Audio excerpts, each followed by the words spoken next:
ఇప్పుడైతే బీచ్ లాగా వచ్చేసాం. చూడొచ్చు ఇక్కడ ఎంత బాగుందంటే చల్ల గాలికి ఎంట్రుకలు చూడండి, ఫేస్ అస్సలు కనిపిస్తుంది. ఇప్పుడు కనిపిస్తుందా? కనిపించట్లేదు.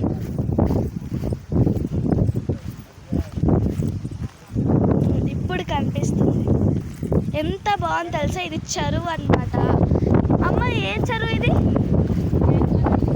క్యాత్కోనల్లి చెరువు అంట. ఎంత బాగుందంటే అటువైపు పార్క్ ఉంది, అప్పు ఆడుకుంటున్నాడు డ్రైవర్ అంకుల్తో పాటు. ఇక్కడ ఎంత బాగుంది చూడండి.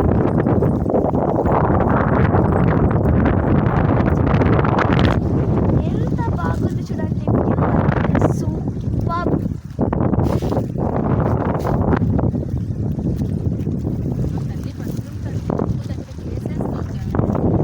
చాలా బాగుంది కదా వ్యూ.